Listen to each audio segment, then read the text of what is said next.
In May, markets rebounded, but now that we're on to June 2nd, markets are coming down a little bit. My name's Connor Mackey. I'm a financial advisor here at Strategic Financial Group. So let's look at May, and then we'll talk about June and what is causing markets to go down a little bit here in June. May is usually historically a good month for markets, but in May of 2025, markets had their best month since November of 2023. That sounds great. It's a great headline. If you're writing a newspaper, you can put that out there. But let's remember the context, right? We had a really volatile April. We had a lot of back and forth in April. And as a result, to have these large gains in May, although it's not unheard of to have good gains in May, it's also coming off the back of this volatility. But the S&P 500 added 6.2%. That's great. Adding 6.2% in 1 month, that's a very good month. And if that's good, the NASDAQ added 9.6%. So if 6.2 is really good, 9.6 is phenomenal. But then we get to June. Today's June 2nd, and markets are responding a little bit lower to some of the news that we're seeing today. Here's what you need to know. The trade deal between China and the U.S. isn't going according to plan, you could say. There's some tensions happening. China took a little bit longer to enact their plan. I think of The Simpsons. If you've ever seen that episode where Homer tells Bart to mow the lawn and Bart says, "I'll do it this afternoon."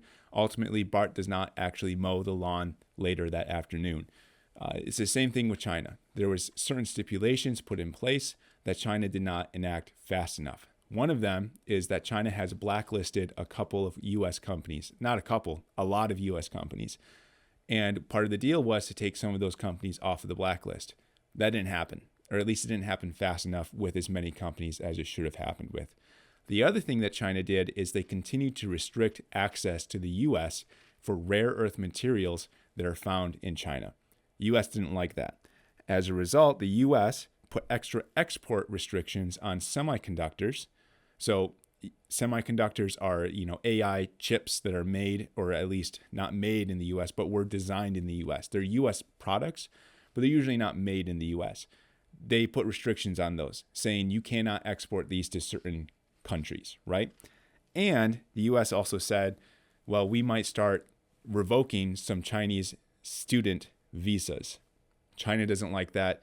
And so you have this really big back and forth argument going on between the two. And as a result, in June, markets are a little bit down, but we're 1 day in, right? And 1 day in is not enough to look at a full picture.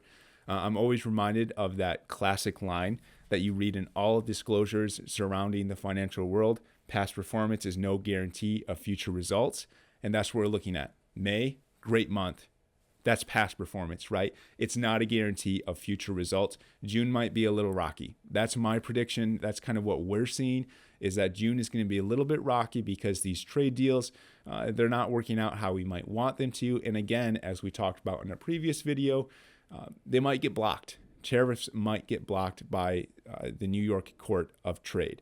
So we're watching it. We're trying to figure this out, just as you are, just as the whole world is. But ultimately, we're still sticking to the strategy, right, of having certain accounts that are used for income and letting those other accounts that are not used for income right now grow over time. This is just a blip in time. We're still watching the markets. We're making sure that we're sticking to the plan. If you have any questions or concerns, please call us, email us, set an appointment. We'd love to talk to you.